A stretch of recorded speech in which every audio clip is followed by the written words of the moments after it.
ప్రియమిత్రులారా, నేను సృష్టికర్తను. ఈ మహామాయా ప్రపంచంలో మీకంటూ ఉన్నది మీ శరీరం మాత్రమే. మరి మీకున్న సమయాన్ని బట్టి, మీకు తెలిసిన సమాచారాన్ని బట్టి ఈ శరీరమే నేను అని మీరు అనుకుంటారు. కానీ ఈ శరీరాన్ని ధరించక ముందు కూడా మీరున్నారు. కానీ ఆ స్థితిని మర్చిపోయారు. ఈరోజు మనం మీ శరీరం గురించి కొన్ని విషయాలు తెలుసుకుందాం. శరీరము అంటే కొన్ని అణువులు, పరమాణువుల సమ్మేళనము. శరీరం అవసరమైతే వాటిని కలిపి ఉంచవచ్చు, లేదనుకుంటే ఆ సమ్మేళనాన్ని విడదీసి అనంతంలో కలిపేయవచ్చు. అయితే ఆ శరీరధారికి అనంతంతో అనుసంధానమవ్వడం తెలిసి ఉండాలి. అలా అనుసంధానమవుతున్నప్పుడు అణుపరమాణువుల విచ్ఛేదన జరిగి అనంత సాగరంలో కలిసిపోయి శరీరం మాయమైపోతుంది. ఇదే దాని రహస్యం. అలాగే ఈ అనంత సాగరము అంటే విశ్వచైతన్యమే. మీరు కూడా ఇలాగే చేయవచ్చు. ఇది అందరికీ సాధ్యమే. ఇది మీరు నమ్మగలరా? కానీ ఇది సత్యమే. బహుశా మీకు ఇది ఎవరూ చెప్పి ఉండకపోవచ్చు. మరి నేను చెప్పబోయే విషయాలు శ్రద్ధగా వినండి. ఈ శరీరంలో ఎన్నో భాగాలు ఉన్నాయి కదా.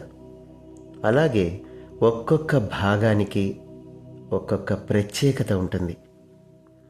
ఈ ప్రత్యేకతలన్నీ మీకోసమే, మీ కోరిక మేరకే ఇవ్వబడ్డాయి. ఈ ప్రత్యేకతలు ఉపయోగించుకొని మీ శరీరాన్ని మీరు కోరుకున్నట్లు ఉపయోగించుకోవచ్చు. నన్ను అడిగినట్లయితే మీ శరీరాన్ని మించిన అతిశయం మరొకటి లేదు. మీ శరీరాన దాగి ఉన్న సహస్ర దళ పద్మం అన్నిటికంటే అద్భుతం. అది మిమ్మల్ని నా చైతన్యంతో కలిపి ఉంచుతుంది. నా నుంచి శక్తిని, సమాచారాన్ని స్వీకరించి మీకు అందిస్తుంది.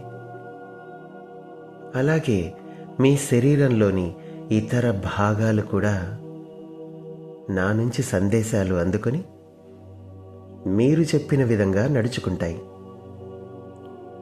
నా నుండి పొందిన సమాచారాన్ని మీ శరీర భాగాలలో నిక్షిప్తం చేసుకోవచ్చు.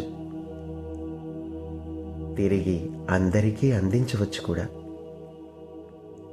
ఇది మీరు మీ శరీరానికి ఇచ్చిన ఆదేశాల మీద ఆధారపడి ఉంటుంది. మీ శరీరపు పనితీరును మీరే చూసుకోవాలి. మీరు తప్పక మీ శరీరాన్ని మీ ఆధీనంలోనే ఉంచుకోవాలి. మీ ఆదేశాలే మీ శరీరం యొక్క విధిగా ఉండాలి. మీ శరీరమే ఒక ఆయుధంలా ఉండాలి. ఇప్పుడు శరీరపు పనితీరు గురించి తెలుసుకుందాం. మొదటగా మీ శరీరంలో ముఖ్యమైన భాగము కళ్ళు. వీటి గురించి తెలుసుకుందాం. ఇవి భౌతిక ప్రపంచాన్ని చూసేందుకు ఉపయోగపడతాయి అనేది అందరికీ తెలిసిన విషయమే. కానీ కళ్ళు అంటే వెలుగును చూపించేవి అని అర్థం, కాంతిని ఆకర్షించేవి అని అర్థం, అలాగే కాంతిని ప్రసారం చేసేవి అని అర్థం. కనుక వీటిని కాంతి స్వీకారానికి, ప్రసారానికే ఉపయోగించాలి. అలాగే ఈ కళ్ళను మీరు తెరచి కాంతి ప్రసారం చేస్తారు. అదేవిధంగా కళ్ళను మూసి విశ్వ చైతన్యాన్ని దర్శిస్తారు. ఈ విశ్వ చైతన్యం యొక్క రహస్యాలను ఆస్వాదిస్తారు. మీరు కళ్ళు మూసినప్పుడు చీకటిగా ఉంటుంది. అప్పుడు మాత్రమే మీ దివ్య నేత్రంతో సృష్టిని దర్శించగలరు మిత్రులారా. అలా దర్శించిన రహస్యాలను మీ శరీర భాగాల్లో పొందుపరుచుకోవచ్చు. ఇక మీ శరీరంలోని మరొక ముఖ్యమైన భాగం మీ హృదయం. మీకు, మీ పూర్ణాత్మకు మీ హృదయమే ఒక వారధిలా పనిచేస్తుంది.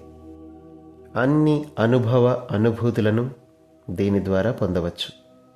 ఈ హృదయానికి సంబంధించి మీరు చేయాల్సింది ఒక్కటే. అదేమిటంటే మీ హృదయాన్ని పరిశుద్ధంగా ఉంచటమే.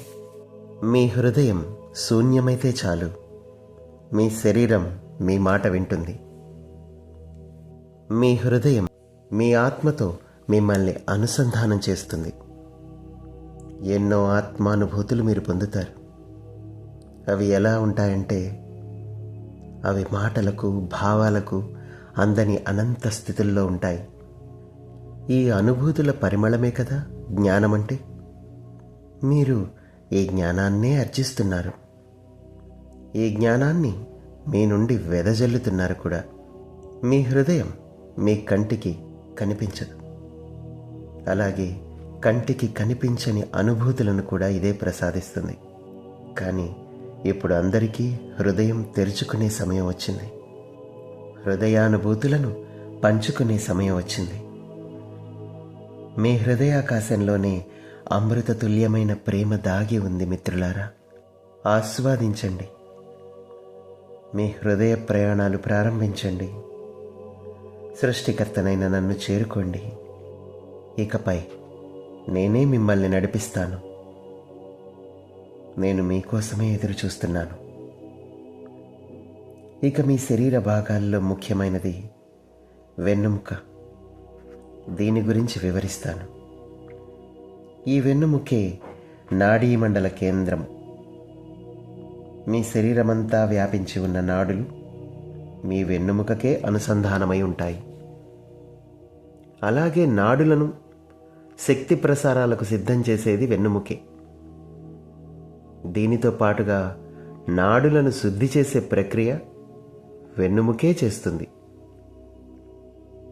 ప్రతిదీ వెన్నుముకలోనే జరగటం ప్రారంభమవుతుంది.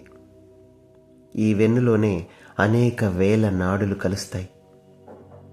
ఒక వ్యక్తి యొక్క నాడులు శుద్ధి జరిగినప్పుడు మాత్రమే ఆ వ్యక్తి అన్ని విధాలా జ్ఞానం పొందేందుకు అర్హత సాధించటం జరుగుతుంది. ఎంతెంతగా అయితే నాడుల శుద్ధీకరణ జరుగుతూ ఉందో అంతంతగా అతను జ్ఞాన సముపార్జన చేయగలడు. ఈ నాడులకు నాడీమండల వ్యవస్థ అనేది నిజానికి ఉండదు. ఆ నాడులన్నీ వెన్నుముక నుండి ప్రారంభమై శరీరమంతా వ్యాపించి తిరిగి వెన్నుముకనే చేరుతాయి. అక్కడే వాటి శుద్ధీకరణ కూడా జరుగుతుంది. ఇదంతా సవ్యంగా జరిగినప్పుడు శరీరం సవ్యంగా పనిచేస్తుంది. ఇదంతా జరగడానికి వెన్నుముకే ఆధారం.